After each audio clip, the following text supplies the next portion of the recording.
Tahun 2020 itu gue diajarkan banyak bersyukur. Kalau anak masih kuliah gitu, asisten teacher lah diterimanya gitu.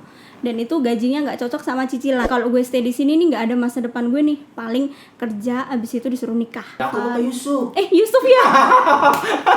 Iya, Yusuf. Okay, berarti masih konsen dia, masih ingat.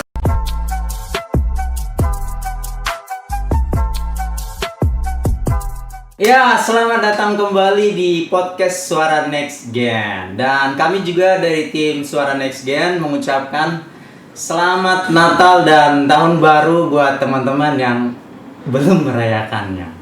Oke, hari ini kita sudah undang satu anak muda. Anak mudi sih bilangnya. Kalau muda kan berarti cowok. Kalau ini mudi. Anak mudi yang kalau teman-teman pasti udah tahu dan sudah sering lihat di gereja, dan kita sambut saja atau kita langsung beri aplaus buat Esther Aryati Silaban. Enggak ya? Sejak kapan? Sejak kapan? Esther Aryati maksudnya. Iya. Oke, Esther, selamat datang. Halo, selamat. Nggak telat kan kalau ngucapin selamat? Enggak lah, Merry Christmas, Iya, Merry Happy Christmas New dan Year. Tahun Baru. Oke. Gimana kabarnya, Ter? Puji Tuhan, baik. Baik. Kalau baik itu maksudnya gimana? Semua berjalan lancar atau Ya, ada sesuatu sehat. gitu? Karena kalau gua lihat di postingan-postingan orang ya, kayaknya semua upload atau bikin caption di entah itu di Instagram, Twitter dan lain-lainnya, kayaknya mereka melihat wah, tahun 2020 itu adalah tahun yang Suram gitu ya. iya. Kalau gue sih justru apa ya, tahun 2020 itu gue diajarkan banyak bersyukur. Banyak bersyukur. Iya. Jadi gue gini, banyak hal buruk memang yang terjadi di 2020. Iya. Cuman Kok kayak menangis ya, enggak lah, santai. Cuman gini, gue diingetin satu hal kayak ceritanya Yakub, pasti tau lah ya ceritanya Yakub. Gimana Yakub? Yakub Yakub yang di Alkitab kan, bukan yang di Rarum, bukan? Iyalah. Ya, intinya Yakub yang dijual sama saudara-saudaranya, terus difitnah sama Potifar, istrinya Potifar. Yakub apa Yusuf? Yusuf ya. Iya, Yusuf. Oke, Berarti masih konsen dia, masih ingat dia, baca Alkitab dia. Saya lanjut. Oke. Nah, intinya gini. Jadi banyak hal buruk nih yang terjadi di hidup Yusuf gitu ya.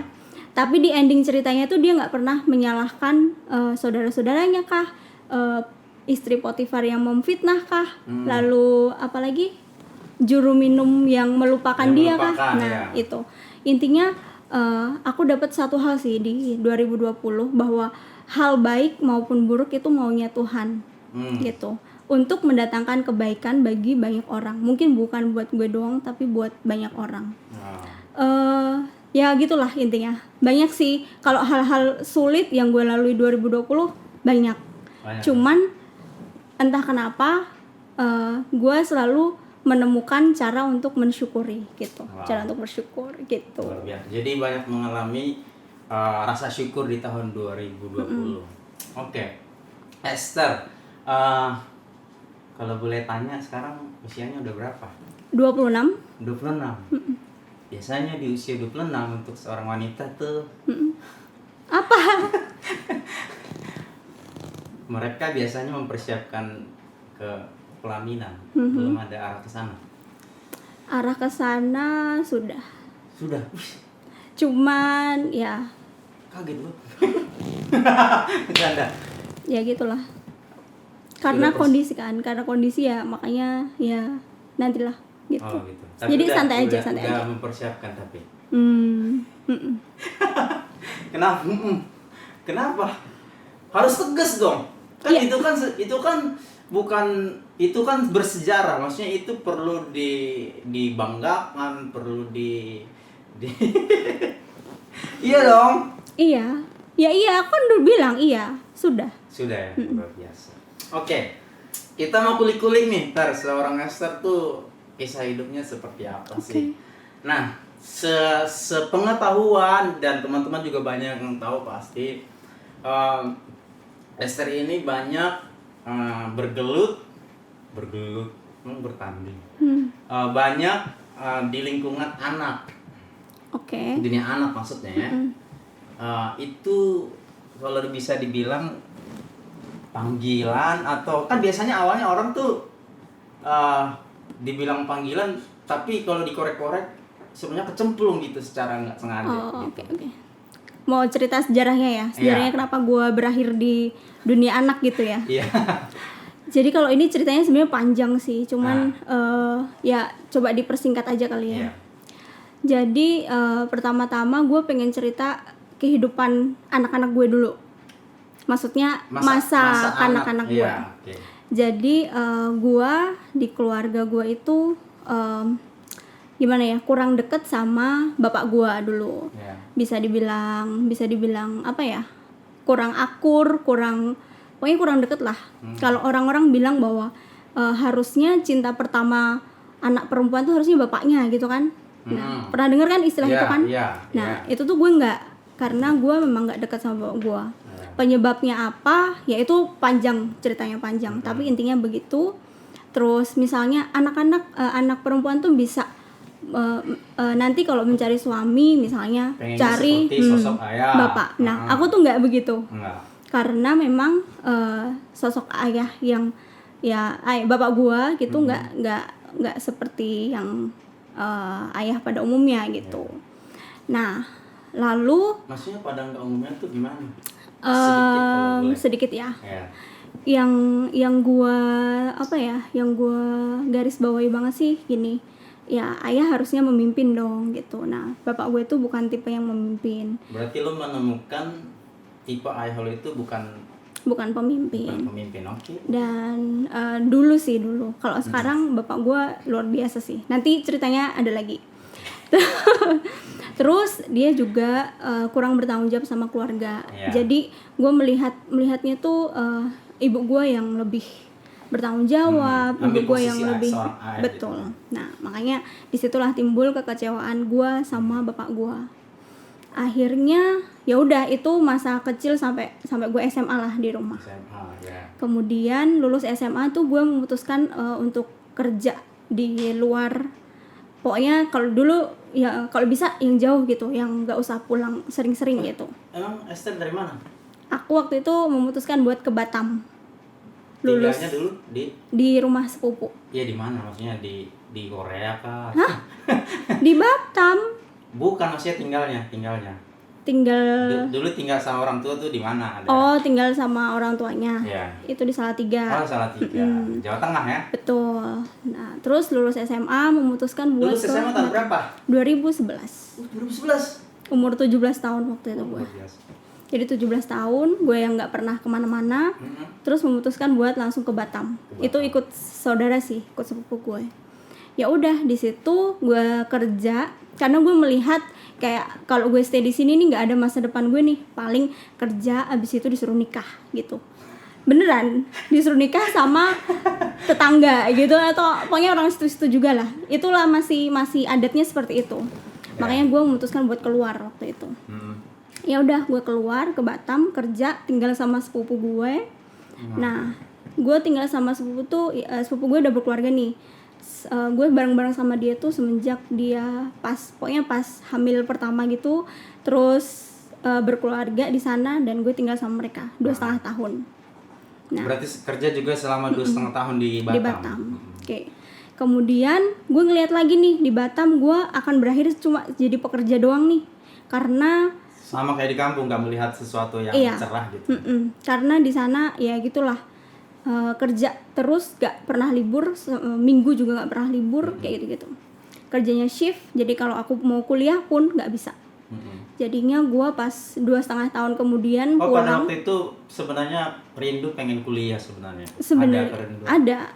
Semenjak di kampung tuh gue ada, cuman gue kan nggak melihat kesempatan itu kalau gue stay. Makanya gue cari. Nggak melihat kesempatannya dari segi apa kan? Oke, dari segi orang tua gue nggak bakal mampu nguliahin gue. Berarti cenderung ekonomi.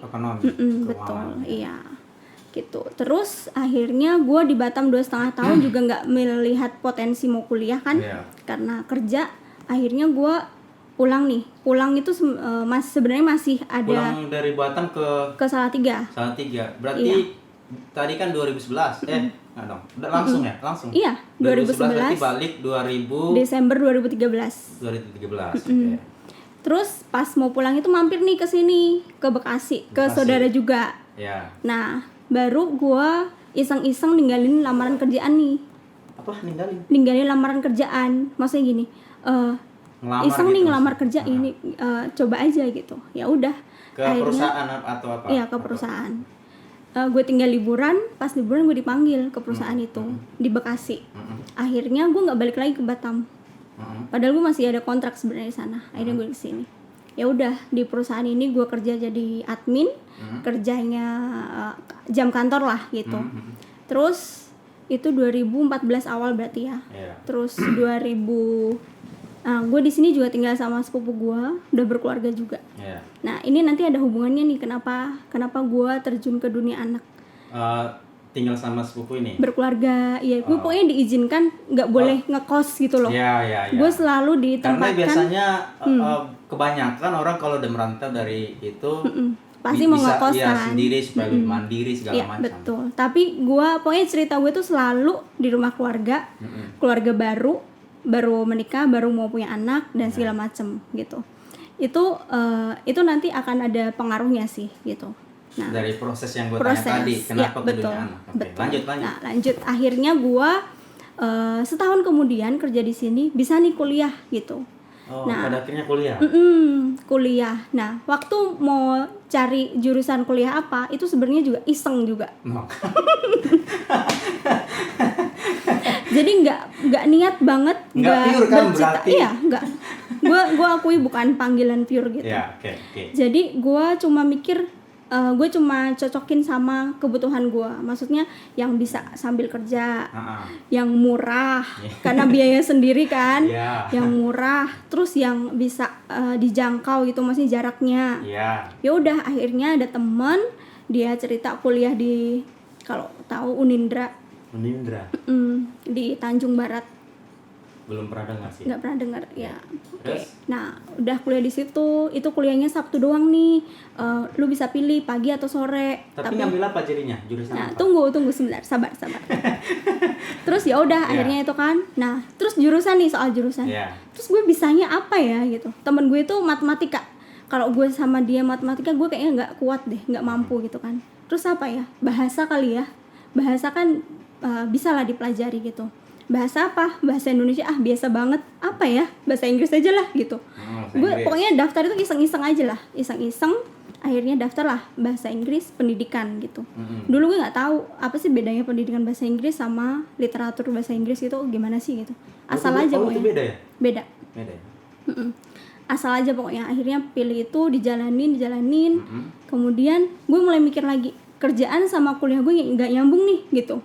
Kerjaan sama kuliah nggak nyambung? Iya, karena gue kerja jadi admin kan. Terus akuntansi, dulu SMA gue akuntansi. Tapi masih sinkron dong, masih ada ini yang masih akuntansi ke kerjaan masih nyambung. Tapi kerjaan gue ke pendidikan bahasa Inggris kan nggak nyambung. Nah, gue akhirnya mau coba kerja di tempat yang bisa upgrade skill bahasa Inggris gue juga buat dukung kuliah gue gitu. Akhirnya resign dari? Belum. Akhirnya cari-cari dulu, ngelamar ke beberapa sekolah. Kondisi gue masih kerja di situ. Dan waktu itu gak ada yang cocok. Lebih ke ini sih, karena kan gue masih kuliah. Terus biasanya kalau anak masih kuliah gitu asisten teacher lah diterimanya gitu. Dan itu gajinya nggak cocok sama cicilan waktu itu. Beneran, gaji dan cicilan berbanding terbalik gitulah. Jadi gue nggak terima gitu. Ya terus muter dong ya. Ya begitulah pokoknya gitu. Terus akhirnya di semester kedua gue ditawarin sama Om Rudi. Semester dulu berarti udah setahun jalan kuliah. Baru setahun jalan. Gue ditawarin sama Om Rudi buat kerja di sekolah yang akan dia bangun gitu. Nah, gue dengar sekolahnya yang mau dia bangun tuh sekolah internasional nih, kurikulum internasional. Gue tertarik dong. Ini bisa jadi ajang buat belajar, jadi ajang buat upgrade skill dan segala macam. Bukan tadi. Berarti buat ajang buat pembelajaran. Iya. Belum panggilan. Aslinya itu, aslinya. Iya. Kemudian gue iyain dengan ekspektasi bahwa gue terima jadi gitu loh, sekolah udah jadi, gue tinggal ngajar gitu. Loh, Ekspektasi gue. Tapi kan tahu kan, maksudnya perkembangan pelayanan di gereja kan tahu, masa Dulu gue belum terlalu aktif, itu belum. kan baru tahun pertama lah Ya. gitu, jadi gue belum terlalu dalam buat di gereja ini Ya, gitu. oke. Ya udah, setahu gue pengen ekspektasi gue mereka dulu nih establish udah gitu jadi, kan, udah udah jadi, running gitu ya? baru aku lah Udah ngajar settle, gitu. jadi Iya. bantu gitu. Enak tahu bener ya. lu. Nah, Ya terus? udah akhirnya gue iyain waktu itu. Ya. Gue iyain dan ternyata itu mulai dari nol dan gue yang mulai. Jadi gue mulai dari training. Berarti termasuk merintis lah ya. Betul. Merintis. Jadi mereka tuh baru mau bikin. Aku pikir tuh tahun depannya nih kalau begitu nih kondisinya. Ternyata tahun itu juga. Jadi Mei gue resign dari kantor gue April. Tawaran dari Om Rudi itu masuk Maret. kapan? Maret. Resignnya Mei. Resignnya April dong. Kan April. 1 bulan, 1 month notice kan Oh. biasa. Terus April, Mei aku udah mulai gabung di sini, udah mulai training ke Salatiga. Itu 2015, 2016. 2016. 2016, 16. Ya. Gue training ke Salatiga, ke Tangerang, ke Jogja untuk establish sekolah ini. Oh. Nah, kesan pertamanya aduh, gila gue salah nyemplung nih gitu. Berarti bener dong. Iya, kesan pertamanya begitu. Kesan pertamanya aduh salah nih gitu. Cuman ya udah gue jalanin karena udah terlanjur kan, udah terlanjur gitu. Terus mau cari yang lain, gue udah tahu nih di lapangan pasti gue nggak akan dapet sesuai cicilan gue waktu itu. Ya udah akhirnya gue jalanin. Ini Kemudian kuliah kan maksudnya? Ini kuliah. kuliah, banyak lah pokoknya kebutuhan. Gue waktu itu masih nyicil motor, masih segala macem. Oh, Kan iya. baru-baru di sini cuy. Iya, oke. Belum Tapi kan settle. Kalau misalnya makan rumah kan enggak kan? Enggak, Berarti santai itu. kuliah sama transportasi. Transportasi, Ya, gitu. cewek sih ya. Ya banyak. begitu. Ya, terus lanjut. Akhirnya ya udah gue jalanin situ itu 2016 berarti ya. 2016. Kemudian nah satu hal tadi ya, dari seluruh rangkaian cerita itu Ya. gue tuh nangkep satu hal gitu tuh mungkin di 2018-an lah, di 2018-an. Kenapa Baru. gue berakhir di sini? Iya. Kenapa gue berakhir di sini? Jadi gini, mulai dari apa ya? Pengalaman gue ngajar di anak-anak gitu. Kok anak ini misalnya nih, kan kita mendalami karakter anak juga kalau mau ngajar kan. Kok anak ini kayak apa ya? Suka ngomong bosi misalnya gitu. Kok anak ini misalnya dia frustasi misalnya kalau nggak dapat nilai bagus gitu. Dan segala macam. Terus, nah bedanya sekolah tempat gue kerja itu kan ada hubungan baik dengan orang tua, bekerja sama buat membangun karakter anak gitu. Visinya seperti itu. Jadi gue sedikit tahu pola pengajaran di rumah gitu. Oh. Nah, jadi gue kalau gue sambung-sambungin itu tuh jadi suatu rangkaian dari gitu. yang di Batam sama yang di sini gitu. Sama gue masa kecil gue. Ya. Jadi gini, gue diizinkan punya pengalaman-pengalaman buruk itu untuk Tuhan tempatkan di sini sekarang. Misalnya nih, Ya. dulu jadi gue sadar nih, misalnya dulu gue kok minderan kenapa, gue insecure kenapa, gue kurang bergaul kenapa, itu karena keluarga, gitu, karena pola pendidikan keluarga yang nggak begitu mendidik, nggak dipimpin dan segala macam, jadi membentuk pribadi gue yang kayak gitu. Terus gue diizinkan di Batam ngelihat pola pendidikan, kan pendidikan anak pertama itu kan di keluarga kan ya. Iya, betul. Nah. Setuju kalau itu. Gue melihat nih pendidikan mereka gimana, gue melihat pendidikan saudara gue di sini gimana, ngalami. Akhirnya gue menemukan cara untuk kayak apa ya, kayak research pribadi, misalnya anak-anak gue, murid-murid gue karakternya begini, terus dari cerita orang tuanya begini, gue bisa nyambungin dan menemukan suatu solusi gitu. Contoh, misalnya ada anak murid gue yang dia gampang frustasi ketika dia nggak nilainya nggak bagus misalnya. Ya. Itu ada dipicu oleh orang tua yang selalu berekspektasi tinggi dengan anak itu. Gitu. Karena memang gini di Indonesia itu entah kenapa budaya itu terbangun seolah-olah keberhargaan anak kecil itu pada sekolahnya, akademisnya, nilai 5 sampai 10 itu. Nah, gue tahu itu dari mana? Pas rapotan nih orang tuanya. Kok turun ya, Miss gitu. kok bulan lalu turun ya gitu, kok semester lalu turun ya, wah ini kamu harus belajar lagi nih, kamu harus les apa gini pokoknya gitu. Oh berarti memang dituntut kayak gitu. Anak ini jadi apa, pokoknya kalau nilainya kurang atau ada yang lebih dari dia, awal-awal tuh dia nangis gitu karena dia mengecewakan orang tuanya gitu. Jadi terapinya gimana? Ya udah dikasih pengertian bahwa ya itu tadi, kamu tuh keberhargaanmu tuh bukan tergantung dari ini gitu. Nilai ini tuh kurang penting gitu. Yang penting tuh kamu sudah melakukan yang terbaik gini. Nah, hal-hal itulah yang bikin gua bikin gue amazing sama perjalanan hidup gue gitu. Gue nggak nyangka kayak garis hidup gue itu tuh Tuhan izinkan, pokoknya keluarga lah, masalah keluarga lah gitu, keluarga gue akhirnya datang ke lingkungan akhirnya. Itu nama sekolahnya apa sih? SDTK New Life Academy. SDTK New Life Academy. Gitu. Itu cerita panjangnya seperti itu. Jadi makanya gue berakhir di dunia anak. Jadi berarti ngakuin dong pada awalnya bukan panggilan. Nah, itu setumpuk banyak cerita ditumpuk akhirnya menemukan panggilan atau passionnya. Bagi gua panggilan atau tujuan nggak penting. Tapi kalau bukan petnya Tuhan, bukan alurnya Tuhan, dengan segala macam cara itu pasti digagalkan. Nggak sepenting itu tujuan atau panggilan kalau lu nggak bisa ngikutin jalurnya Tuhan. Artinya sih mau kecemplung, mau kebetulan dan segala macam itu tuh semua apa bahasanya gitu ya. Iya, itu semua tuh diizinkan Tuhan, maunya Tuhan.